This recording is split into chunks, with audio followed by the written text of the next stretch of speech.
बहन जी, नमस्कार जी, नमस्कार नमस्कार भाई साहब, नमस्कार भाई साहब।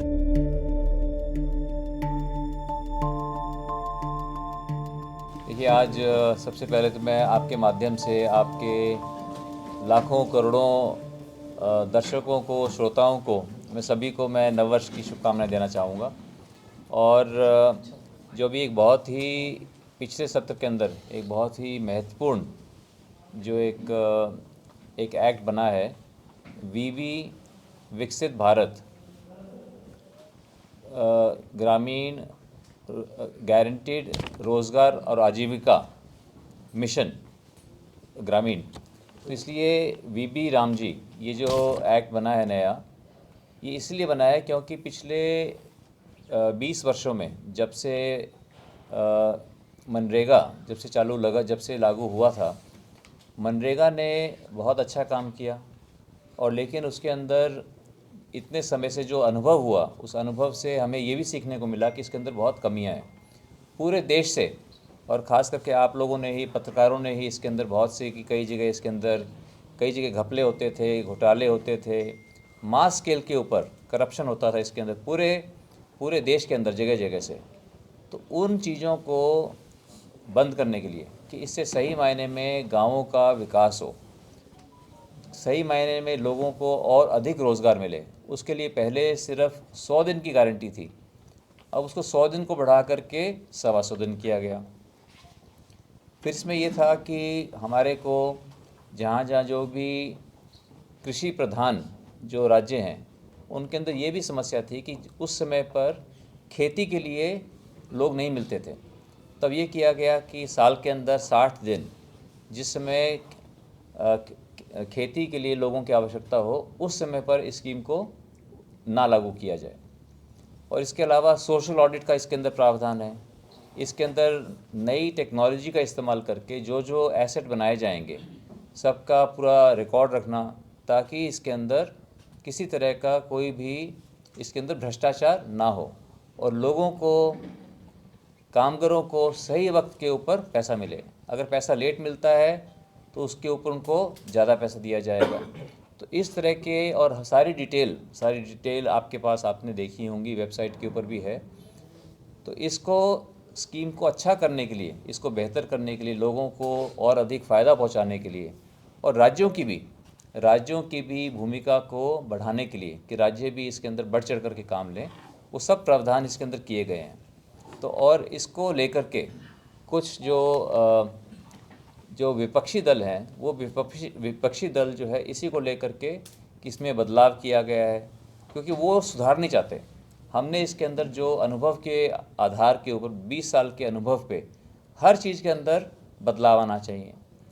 बेहतर करने के लिए, उसको अच्छा करने के लिए बदलाव आना चाहिए। तो अच्छे करने के लिए इसमें बदलाव किए गए हैं और मैं समझता हूँ कि इसका सभी गाँवों को फ़ायदा होगा, पूरे देश के अंदर इसका फ़ायदा होगा और पहले से अधिक पैसा केंद्र सरकार पूरी स्कीम के ऊपर लगाएगी और गांव-गांव के अंदर इससे विकास को सुनिश्चित किया जाएगा। तो सांसद महोदय, कांग्रेस द्वारा जो प्रदर्शन किए जा रहे हैं, कहा जा रहा है कि जो कानून है उसको खत्म कर दिया गया है, कितना? सर, एक ही समय में 2 प्रेस वार्ता, यहाँ पर पॉजिटिव, लेकिन रणदीप सुरजेवाला नेगेटिव प्रेस वार्ता कर रहे हैं। तो देखिए, कुछ जो है सकारात्मक सोच के लोग होते हैं राजनीति के अंदर, कुछ नकारात्मक सोच के लोग होते हैं, जो कि हर चीज़ के अंदर यहाँ पर जो है हर चीज़ को पहले से बेहतर किया गया है।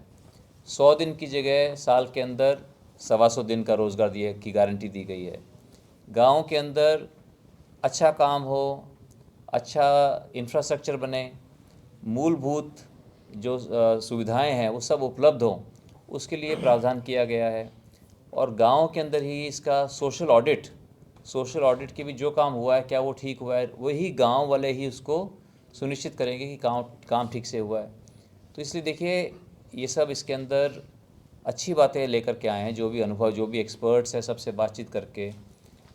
और इसलिए, लेकिन जब किसी विपक्षी दलों को जब कुछ कहने को नहीं मिलता और उनको कुछ ना कुछ तो कहना है, तो इसलिए जो है मैं समझता हूँ कि वो नकारात्मक बातें कह करके और लोगों को सिर्फ उलझाने के लिए इस तरह की बातें करते हैं। लेकिन मैं समझता हूँ कि भारत की जनता बहुत समझदार है। उनका एक अटूट विश्वास है माननीय प्रधानमंत्री नरेंद्र मोदी जी के नेतृत्व के ऊपर, उन्हें विश्वास है कि सरकार लोगों के हित के लिए काम कर रही है। हमारा एक ही लक्ष्य है कि हमारा देश विकसित हो, विकसित बने और देश के हमारे लोग, किसान, सब लोग समृद्ध हों, और उसके लिए सब काम हो रहा है। रामपाल माजरा जी भी कह रहे हैं कि राम के नाम पे कोई और योजना लाई जा सकती है। नहीं, देखिए इसमें कोई ये इनमें कोई स्कीम के अंदर इसमें सर जैसे गांधी का नाम हटा के राम जी का नाम, नहीं ऐसा है ना, वो तो एब्रीविएशन है। अब उसका हम कुछ भी बना दें, वो तो है कि विकसित भारत गारंटी फॉर रोज़गार एंड आजीविका मिशन। अब उसको अब वैसे तो वीबी ग्राम है ये, ठीक है, वीबी ग्राम, तो इसमें कोई अब उसको कोई इंटरेस्टिंग बना करके किसी चीज़ को कोई कह देता है कि वीबी राम जी कर दिया, तो इसलिए मैं इस बातों को सुरजेवाला ने अभी प्रेस कॉन्फ्रेंस की है, उसमें ये कहा भी जो अधिकार रोजगार देने का अधिकार था वो केंद्र के हाथ में चला गया, राज्य के हाथ में रहा नहीं है। नहीं, राज्य के हाथ में तब की ज़्यादा दे दिया कि अब राज्य जो है, राज्य जब उसके अंदर पहले से अधिक उनकी भूमिका हो गई, राज्यों की, जब राज्यों की भूमिका पहले से अधिक हो गई तो वो ये भी सुनिश्चित करेंगे कि काम और अच्छा हो।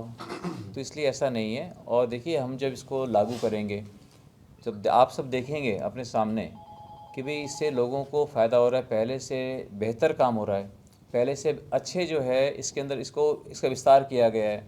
जैसे सेल्फ हेल्प ग्रुप्स हैं, सेल्फ हेल्प ग्रुप्स को भी इसके अंदर जोड़ा गया है। महिलाओं के लिए स्किल ट्रेनिंग करने का भी इसके अंदर प्रावधान है। तो नई नई बातें सोच करके, किस तरह से टेक्नोलॉजी का इस्तेमाल करके और जो भी काम हो उसको पारदर्शिता से काम हो, उसके लिए प्रावधान किए गए हैं। तो ये सब अच्छी चीज़ों के लिए, अच्छे के लिए किया गया है। तो सर वो कह रहे हैं जी डिमांड ड्राइवर का जो अधिकार था मजदूरों का वो छीन लिया गया है। 60% केंद्र देगी, 40% राज्य सरकार देगी।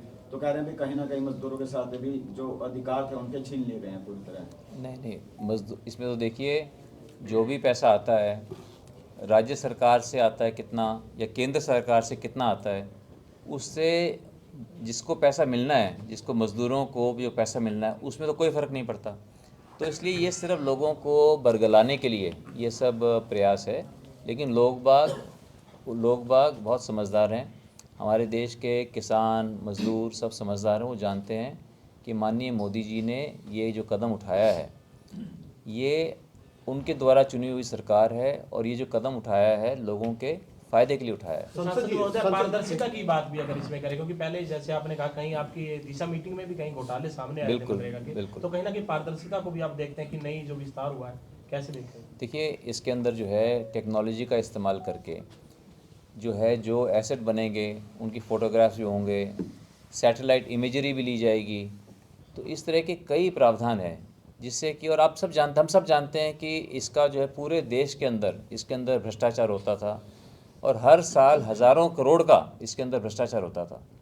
तो ये सब एक प्रयास है कि वो भ्रष्टाचार बंद हो, सही मायने में गाँवों के अंदर विकास हो, और सोशल ऑडिट के द्वारा, तो सोशल ऑडिट को हम नहीं करेंगे, सरकार नहीं, लोग ही, उस गांव के लोग ही सोशल ऑडिट करेंगे भी जो काम हुआ वो ठीक हुआ या नहीं हुआ। उनके हाथों में ही ताकत दी गई है।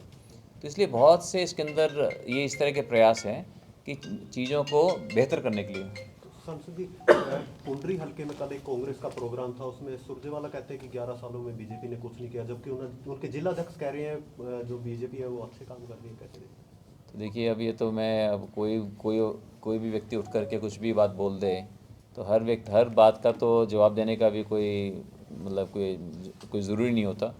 इसलिए लेकिन लोग देख रहे हैं और कि काम हो रहा है, हर फ्रंट के ऊपर काम हो रहा है, बहुत तेज़ी से काम हो रहा है। और हरियाणा पूरे देश के अंदर सबसे अधिक जो 400 रुपये रोज़ की जो दिहाड़ी जो यहाँ पर मिलती है अब ग्रामीण रोज़गार योजना के अंतर्गत, वो सबसे अधिक हरियाणा में मिलती है। उस बात का भी हम सबको बहुत गर्व होना चाहिए। सांसद महोदय, जो टोल की आपने एक बात उठाई थी, वैसे कई मुद्दे आपने उठाया जनहितैषी, तो एक टोल की भी सर मुद्दा था जो आपने रखा था, उसमें क्या कुछ सर चल? सॉरी, कौन सा मुद्दा? जो थाना टोल था सर, उसके लिए भी आपने लिखा था अभी खत्म होने चाहिए कुछ टोल।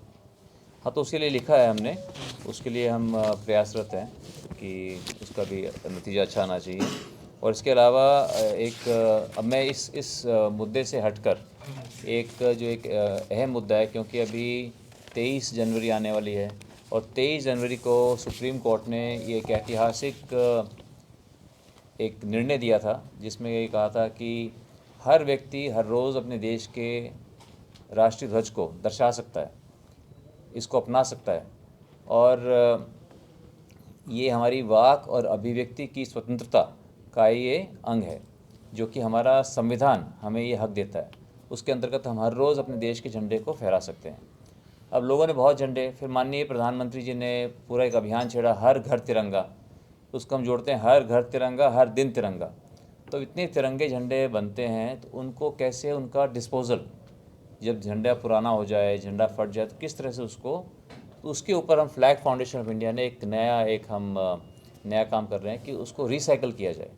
ये हमने IIT के साथ मिलकर झंडों को रिसाइकलिंग कि इसके अंदर नए फैब्रिक मिला करके और इसको जो है हम नए झंडे बना दें। इनकी श्रेडिंग होगी, श्रेडिंग होकर के इनसे भी फाइबर लिया जाएगा, नया फाइबर उसके अंदर डाल करके नई डाइंग होगी, तो नए झंडे बन जाएंगे। तो इसका पहले हम कुरुक्षेत्र संसदीय क्षेत्र से स्कीम को शुरू करेंगे कि हम झंडों की रिसाइकलिंग के लिए, पुराने झंडों की रिसाइकलिंग के लिए, और फिर हरियाणा के अंदर और फिर पूरे देश के अंदर ये एक अभियान चलाएंगे कि निरंतर पुराने झंडों को हम रिसाइकल करके उनको दोबारा से, ताकि दोबारा से वो लहराएं। संसद क्या को collection कैथल center से बनाया अम्बाला जाएगा की जी? सीधी ट्रेन की बात जो सामने आई है, उसको लेकर आपने बताया अब वो जो प्रोजेक्ट में सर आप बात तो कर रहे हैं। मैं मिल के आया था अभी हाल के अंदर ही, करीब 10 दिन हुए होंगे। माननीय रेल मंत्री जी से बात की थी, और कैथल के लिए जो यहाँ पर हम जो चाहते हैं एलिवेटेड ट्रैक, उसके लिए भी उनसे बातचीत की। तो सभी बातों को बहुत गंभीरता से लिया, और सभी बातों के लिए उन्होंने कहा कि उसको एक एक चीज़ को एग्जामिन कराएंगे, एग्जामिन करा के जो भी संभव हो सकेगा वो कदम तो उठाएंगे। अभी जो फ्लाईओवर बनने की बात सामने आई वो अभी नहीं बनेगी या कैसे हो? नहीं, अभी उसके ऊपर कोई अभी निर्णय नहीं है। तो उसके ऊपर हमें और देख करके हर एक चीज़ की, क्योंकि ये बड़े बड़े प्रोजेक्ट हैं, इनकी हमें वायबिलिटी देखनी पड़ती है, वो देख करके उस पर निर्णय सांसद लेंगे। महोदय, कैथल से चीका रोड है सांसद महोदय, काफी लंबी पुरानी मांग है और जरूरत भी है कैथल से चीका 4 लाइन की सर डिमांड है, ऊपर बजट के लिए लिखा हुआ है, तो उसमें कोई आपके द्वारा सर जो आप बिल्कुल, हम इसके लिए प्रयासरत हैं। इसके लिए हमने माननीय मुख्यमंत्री जी से ही बात की है, और उनकी भी रुचि है कि इसको सभी सड़कों को, यही नहीं सभी सड़कों को, लेकिन आप जानते हैं कि अभी सर्दियाँ बहुत पड़ रही हैं, और सर्दियों के अंदर जो है सड़कों का रिपेयर भी जो करते हैं वो अच्छा नहीं होता। तो थोड़े दिन रुक करके मैं समझता हूँ कि अब फरवरी से जो है फिर से सड़कों के ऊपर काम भी शुरू हो जाएगा। और ये जो कैथल से चीका की सड़क की 4 लेन की बात की, सर 129 करोड़। हाँ, हमने उसके लिए लिखा हुआ है।